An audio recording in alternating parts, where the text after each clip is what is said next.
오늘 하나님께서 우리에게 주신 말씀은 신약성경 요한복음 1장 19절부터 28절까지 말씀입니다. 신약성경 요한복음 1장 19절부터 28절까지 말씀입니다.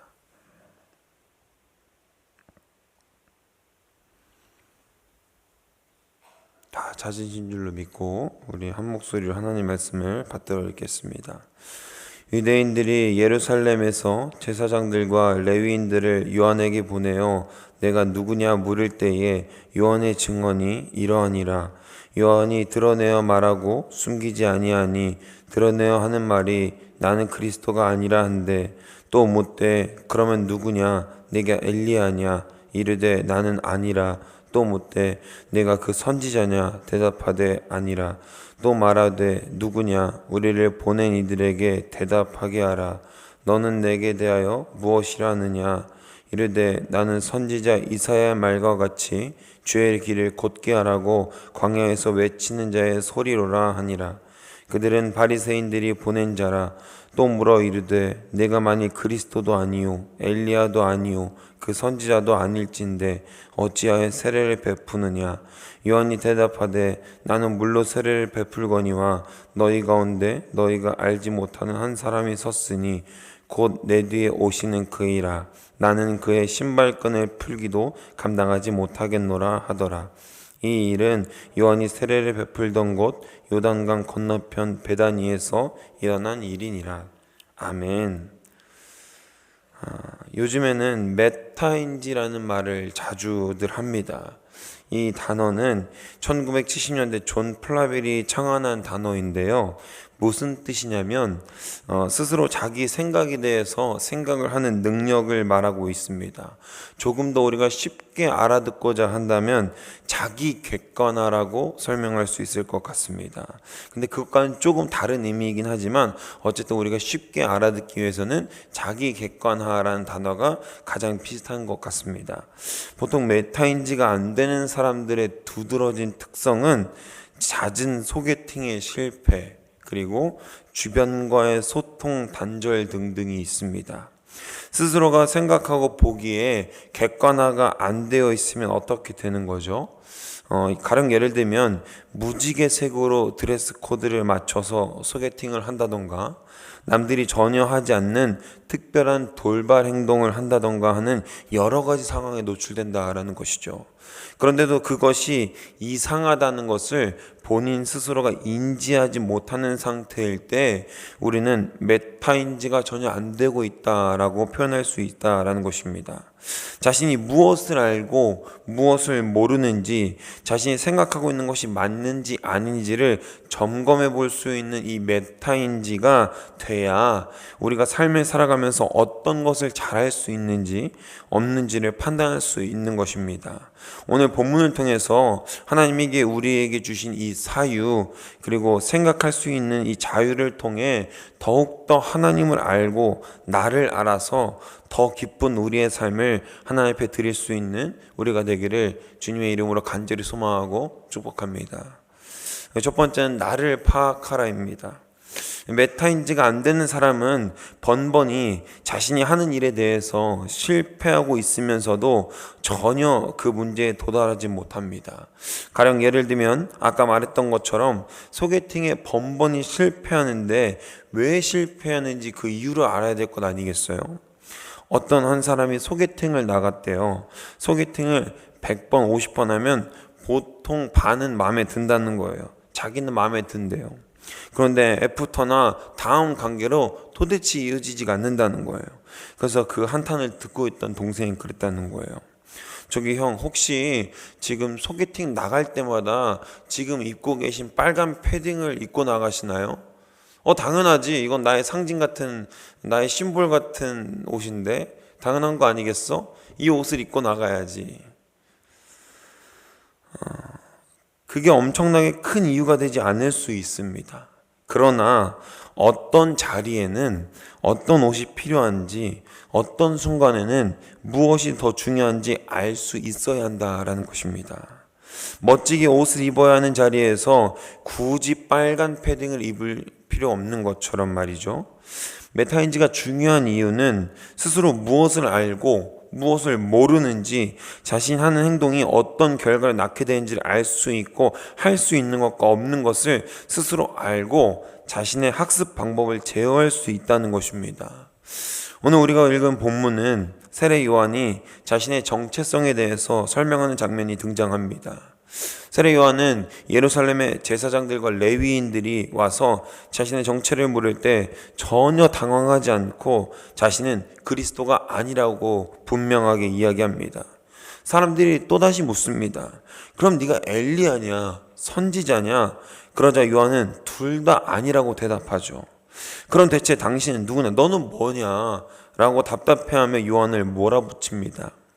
그러자 요한은 이사야가 말한 대로 스스로 자신의 주의 길을 곧게 하라고 광야에서 외친 자의 소리라라고 대답합니다. 사랑하는 여러분, 이게 얼마나 대단한 고백이냐면요, 요한 스스로가 광야에서 살면서 석청과 메뚜기를 먹으면서, 누가 시키지도 않았습니다. 그런데 광야에서 살면서 석청과 메뚜기를 먹으며 사람들에게 말씀을 선포하고 세례를 주고, 또 많은 이들이 요한의 제자가 되겠다며 따르고 요한에게 날마다 와서 회개 세례를 통해서 사람들이 그 주변에 많이 모였습니다. 요한 때문에요. 그런데 요한은 뒤이어 우리가 살펴보겠지만 자신 뒤에 오는 이의 신발끈을 풀 자격도 없다, 그렇게 설명하고 있습니다. 요한은 스스로의 인물을 누구보다 잘 알고 있었고 누구보다도 겸손하게 주의 길을 곧게 하라고 말씀하셨던 그 말씀에 온전히 순종하고 자신의 삶을 예배하며 준비했던 사람이라는 것입니다. 오늘 요한의 태도를 보면 우리가 어떻게 주님의 이름으로 신앙생활을 해야 하는지를 잘 보여줍니다. 한국교회에 가득한 이기주의와 권위주의, 이런 것들을 우리가 이제 내려놔야 된다라는 것입니다. 건강하지 못한 교회가 가지는 특성 중 두드러진 것이 뭐냐면요, 자기 부서가 중요하다는 거예요.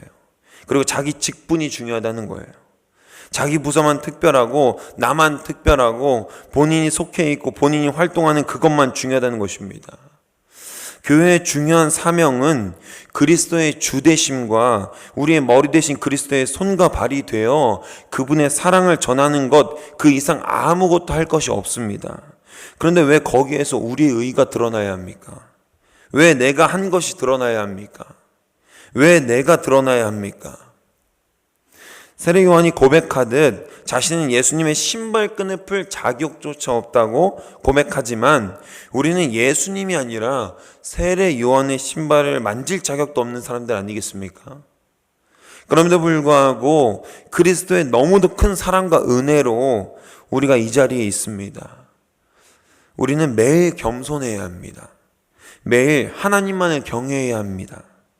우리 주변에는 하나님을 입에 달고 살면서 실상의 삶은 전혀 그렇지 않은 수많은 그리스도인들을 보고 있습니다.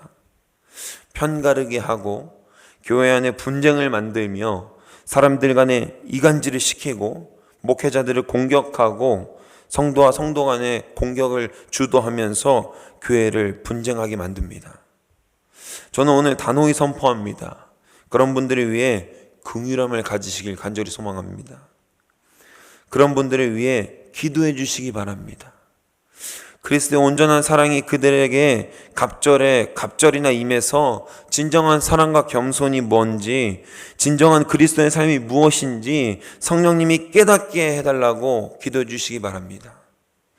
그리고 내가 혹시 입으로만 고백하는 신앙의 삶을 살았다면 나 스스로 회개하고 우리 먼저 주님 앞에 겸손히 나아가게 해달라고, 나를 파악하게 해달라고 또 간구하는 우리가 되기를 주님의 이름으로 간절히 소망하고 축복합니다. 두 번째는 그리스도를 알자인데요.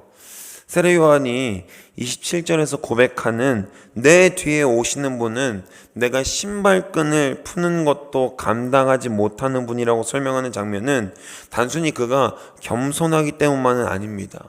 세례 요한은 예수님이 어떤 분이신지 어떤 일을 해야 하는지 정확하게 알고 있는 사람이었습니다. 정확하게 그리스도를 알고 있는 사람이었기에 그는 그런 고백을 할 수 있었습니다. 하나님은 우리가 생각할 때 제일 먼저 드는 이미지는 무엇인가요? 우리가 하나님, 예수님을 생각하면 제일 먼저 떠오르는 게 있죠. 하나님은 사랑이시라. 그렇죠. 하나님은 사랑을 너무나도 커셔서 사랑만을 주실 것 같은 분이잖아요. 하나만 알고 둘은 모르는 태도입니다. 그리스도는 반드시 우리를 사랑하시지만 또한 반드시 그리스도의 사랑을 전심으로 받지 않는 자는 심판하시는 최후의 날을 말씀하셨습니다.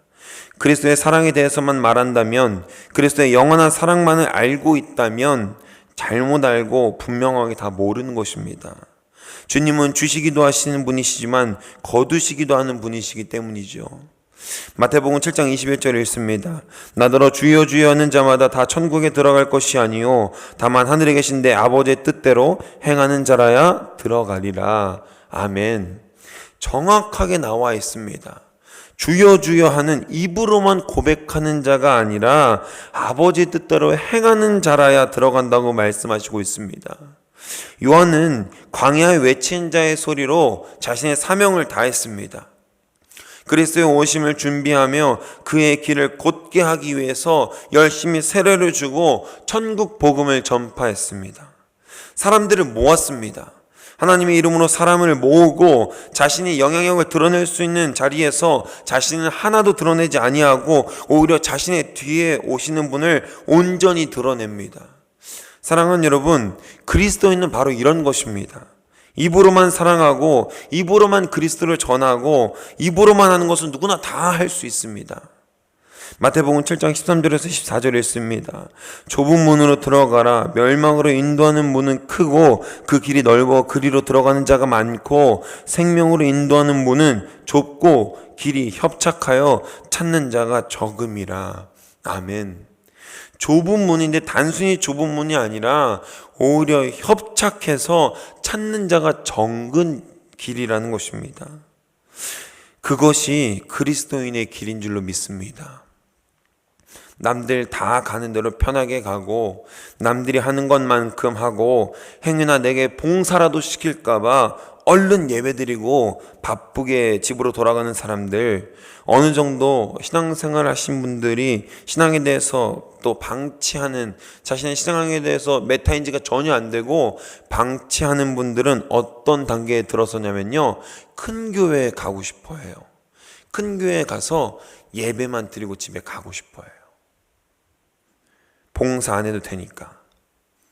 큰 교회가 발전하는 이유, 그들의 어떤 마음과 어떤 말씀으로 어떤 성령의 역사하심으로 전도가 되고 부흥하는지 관심 없고요. 그들의 인프라 관심 없고 그냥 내가 봉사 안 해도 되니까, 사람들과 관계 안 해도 되니까 거기 가고 싶다는 거예요. 내가 헌신하거나 내가 노력을 많이 굳이 쏟아붓지 않아도 교회가 굴러가니까 거기 가고 싶다는 겁니다. 사랑하는 성도 여러분, 그런 마음으로 무슨 구원을 얻습니까? 남들이 다 안 하니까 나도 안 해야지. 남들이 다 쉬니까 나 정도면 쉬어도 괜찮지. 나 정도면 협착한 문으로 가지 않아도 괜찮지. 나 정도면 그 기준을 누가 정했습니까? 하늘에서 음성이 들려온 겁니까? 너 정도면 괜찮구나. 김건사야, 너 정도면 협착한 문으로 가지 않고 넓은 길로 가도 괜찮겠구나 라고 하나님께서 말씀하신 겁니까? 아니죠. 그냥 사탄의 속삭임에 넘어간 걸 뿐입니다. 얼마 전에 한 권사님이 그러시더라고요. 누군지는 말씀 안 드리겠습니다. 전도사님, 나 이번에 교사 안 하려고 했는데 그냥 뭐 또 신청하게 됐어요. 하하하 하고 웃으시더라고요. 누군지는 전 말씀 안 드렸습니다. 제가 말씀드렸어요. 근속 30년 화이팅. 제가 이렇게 이 말씀을 강 목사님께 들었더니 강 목사님은 50년 근속을 말씀하셨다고 하시더라고요. 50년 근속해서 꼭 성북지방에서 이제 상 받으시라고. 교회 일이 이렇게 기쁘고 즐겁고 행복할 수 있기를 간절히 소망하고 축복합니다. 교회 일이 즐겁지 않다, 사람들이 꼴 보기 싫다, 여러분, 내게 문제가 있음을 인지하시기 바랍니다. 그리스도의 사랑 안에서 제일 큰 문제는 바로 접니다. 내가 바뀌고 내가 그리스도의 사랑에 적중하는, 온전히 명중하는 삶을 살면 하나님이 이끄시는 거룩한 주님의 교회가 될 줄로 믿습니다. 내게 문제가 있음을 인지하는데 교회에서 분쟁이 일어나고 시기와 다툼이 어떻게 일어나겠습니까? 나 스스로가 문제 있음을 알고 나 스스로가 더욱더 겸손해야 됨을 알고 내가 더욱더 삶을 살아감에 있어서 하나님만을 경외하는 삶을 살아가고 있는데 어떻게 내가 속한 공동체에서 어떻게 내가 속한 교회에서 가정에서 우리의 일상과 직장과 삶 가운데에서 분쟁과 다툼이 일어날 수 있습니까? 안 그렇습니까? 오늘 이 시간 반드시 기억하시길 바랍니다. 주님이 우리를 너무도 사랑하셔서 자신의 목숨조차 아끼지 않고 우리에게 주셨습니다. 그 생명의 길은 너무도 겸손하고 너무도 비천하여서 아무에게도 드러나지 않았습니다. 심지어 그를 따르는 제자들도 예수 그리스도가 가는 그 길이 무엇인지 몰랐죠. 넓고 편하고 남들이 다 하는 그런 길인 줄로만 알았습니다. 그런데 십자가 앞에서 그 협착한 문 앞에서 모두가 도망치지 않았습니까? 그러나 그들이 진정으로 예수 그리스도를 만나고 너무나도 비천으로 오셔서 종의 형체를 가지신 그분이 이 세상의 주인으로 우리를 사랑하러 오셨다는 그 사실이 성령을 통해서 제자들에게 인지가 될 때, 스스로 파악하게 될 때, 그때 그들은 이제 예수 그리스도의 이름을 위해서 죽는 단계에 들어섭니다. 자신의 목숨도 아끼지 아니하고 복음을 위해서, 예수 그리스도를 위해서 죽는 단계에 이르는 것입니다. 할렐루야, 할렐루야. 사랑하는 더덕의 성도 여러분, 우리가 그런 삶을 살아가기를 원합니다. 당장 나가서 죽으라는 것이 아닙니다. 우리 삶 가운데에서 내가 이것만큼은 예수 그리스도를 위해서 포기하겠다. 내가 정말 이것만 포기할 수 없는데 이것만큼은 예수 그리스도를 위하여서 더욱더 겸손하게 내가 비천해져서 그 협착한 길로 내가 예수 그리스도의 이름 붙들고 나아가리라. 그렇게 선포하시는 우리가 되기를 주님의 이름으로 선포하고 축복합니다. 때로는 구약의 선지자로 예언자로 가깝게는 실제로 너무나도 겸손하게 자신의 사명을 다했던 세례요한의 모습으로 우리에게 설명하고 또 안 되니까 직접 오셔서 우리에게 그 사랑을 보여주셨습니다. 주님의 길은 협착하여서 남들이 찾지 않습니다. 그 찾지 않는 길을 우리 믿음으로 걸어가실 수 있는 사랑하는 더움동의 모든 성도님들 되시기를 주님의 이름으로 정말 간절히 소망하고 축복합니다. 말씀 정리하려고 합니다. 사랑하는 여러분, 오늘 말씀을 보면서 우리에게는 두 가지 결단이 서기를 주님의 이름으로 권면합니다. 첫째는 겸손이 우리 삶의 전반적인 태도가 되기를 소망합니다. 우리가 자랑할 것은, 아니 내가 자랑할 것은 결코 십자가 외에는 아무것도 없으며 그 외의 것은 배설물로 여기겠다고 선언한 바울을 기억해 보시길 바랍니다. 그가 모자란 상태에서 그가 그런 고백을 했습니까? 아니요, 전혀요. 소위 말하는 엘리트, 기득권을 충분히 가질 수 있는 상황에서 이미 엘리트 신분에서 그는 자신의 모든 것을 내려놓고 그리스도만을 따르기를 결단했습니다. 세례 요한은 제사장 사갈의 아들로 태어났습니다. 제사장이 될 인물이었습니다만 자신의 사명을 위해 제사장직이 아닌 주의 길을 예비하는 광야에 외치는 소리로 겸손하게 살아갔습니다. 이렇듯 그리스도를 진정으로 따르는 자들에게서 보이는 특징은 오직 주님이 하셨던 그 길만을 묵묵히 따라가는 것입니다. 누가 알아주지 않아도, 나의 의의가 드러나지 않아도 우리는 그 길을 가야만 합니다.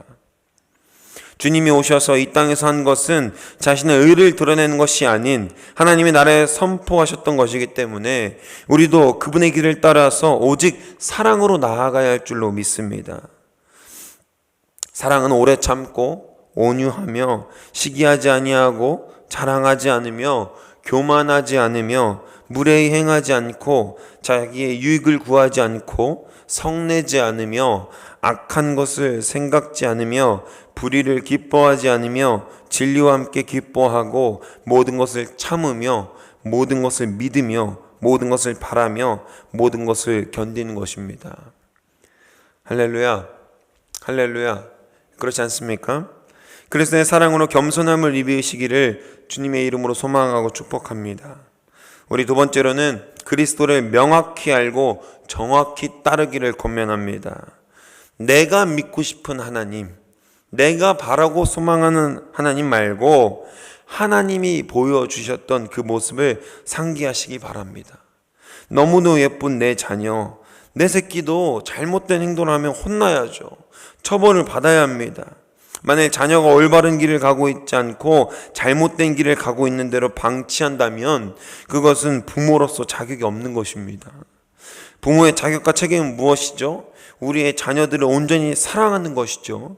잠언 13장 24절에 보면 이렇게 나와 있습니다. 매를 아끼는 자는 그의 자식을 미워함이라 자식을 사랑하는 자는 근실이 징계하느니라.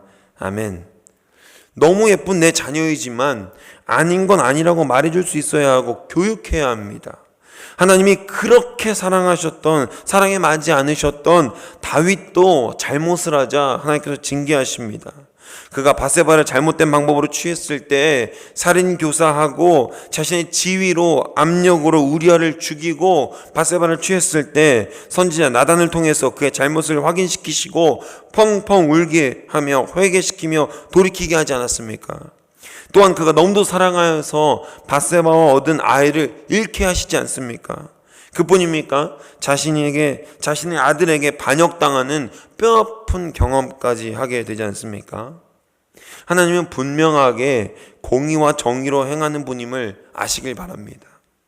그리스도의 사랑이 너무 크다고 해서 내 방법대로 내 마음대로 하는 것은 좋은 모습이 아니라는 것입니다.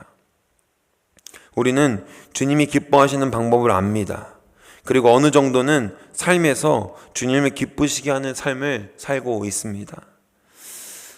새로운 해가 밝았습니다. 이전 것은 지나갔고 우리는 주의 말씀대로 늘 날마다 새로운 피조물이 되어야 합니다. 주님의 사랑이 우리 삶에 차고 넘치게 흐르게 되어야 할 줄로 믿습니다. 넘친 사랑의 물은 어디로 흐릅니까? 메마른 이 땅에 아직도 그리스도를 모르고 그리스도를 입으로만 고백하는 수많은 이들에게 그리스도의 사랑을 차고 넘치게 흐르게 해서 그들에게 전달해야 할 줄로 믿습니다. 할렐루야, 할렐루야. 우리 사랑하는 더암동교회를 주님이 그렇게 부르신 줄로 믿습니다. 주님이 우리를 너무도 사랑하셔서 겸손하게 주님의 사랑의 길을 온전히 쫓게 하실 줄 믿습니다. 우리 모두가 그리스도의 크신 사랑과 은혜로 한마음 한뜻으로 더욱 서로를 돌아보며 사랑과 사랑을 격려할 수 있는 우리가 되기를 주님의 이름으로 간절히 소망하고 축복합니다. 기도하겠습니다. 사랑의 주님, 감사합니다. 오늘 이 시간 우리가 말씀 들은 것처럼 우리가 그리스도를 정확히 알고 우리 스스로도 정확히 파악해서 하나님을 온전히 깨닫길 원합니다. 그래서 주님께서 홀로 가셨던 그 길을 이제 홀로 가게 하시지 않게 하겠습니다. 우리도 그 협착한 문으로 들어가길 원합니다. 하나님께 하셨던 그 사랑, 주님께서 우리에게 주셨던 그 완전함을 우리가 입어서 이제는 우리가 세상적인 유익과 세상이 가라고 하는 그 길, 세상이 가자고 유혹하는 공중권세 잡은 자가 지금도 이 길이 맞다고 우기고 있는 그 길이 아니라 아무도 돌아보지 않고 아무도 가지 않아서 너무나도 길이 비좁고 길이 힘들고 어려운 그곳에 우리가 그리스도의 사랑을 들고 나아가길 원합니다. 우리 삶 가운데에서 우리가 주님의 사랑을 온전히 전할 수 있도록 우리 모든 더암동교회 성도님들을 붙잡아 주시옵소서. 아직도 메마른 자들에게, 입으로만 그리스도를 고백하는 자들에게 우리 삶 가운데 성령께서 온전히 인도하시고 동행하시는 그 힘과 능력을 힘입어서 우리가 그들에게 온전한 사랑을 전할 수 있도록 역사하여 주시옵소서. 우리가 미천하여서 우리 스스로를 돌아보지 못하고 우리가 그리스도의 사랑 가운데 우리가 통로가 막혀 있어서 우리 마음이 주님을 찾지 못할 때에도 주님 우리를 이끄시고 붙들어 주셔서 결코 길을 잃지 않게 도와주시옵소서. 우리의 길은 주님이 아십니다. 우리 사랑하는 더암동교회 주님의 피값으로 세우셨사오니 우리가 더욱더 성령의 능력과 힘을 가지고 힘써서 사랑할 수 있도록 인도하여 주시옵고, 우리가 다른 길로 가지 아니하고 좌우로 치우치지 아니하고 하나님 말씀에 온전히 적중하는 삶을 살 수 있도록 주님 붙들어 주시옵소서. 힘들고 어려운 순간순간들이 있습니다. 우리 육체가 연로하여서 예배 나오지 못하는 이들이 있습니다. 우리 마음이 너무나도 어려워서 주님의 전에 기쁘게 나오지 못하는 일이 있습니다. 특별히 수술을 앞두고 있는 우리 성도님들도 있습니다. 그 모든 상황과 형편들 주님 그 가운데 임재하셔서 성령의 회복과 성령의 능력과 주님 성령의 치유로서 바로 설 수 있도록 하셔서 주의 길로 또 주님이 기뻐하시는 온전한 예배의 자리로 나아올 수 있도록 주님 붙들어 주시옵소서. 오늘도 우리의 삶을 지키시고 우리가 앞길로 주님께서 먼저 가셨던 그 앞길을 우리가 온전히 따라갈 수 있는 귀한 발걸음 할 수 있도록 여기 모인 모든 자들, 또 영상으로 함께 예배하는 모든 자들에게 주님의 은혜를 더하여 주옵소서. 감사드리며 이 모든 말씀 우리 주 예수 그리스도의 이름으로 기도합니다. 아멘.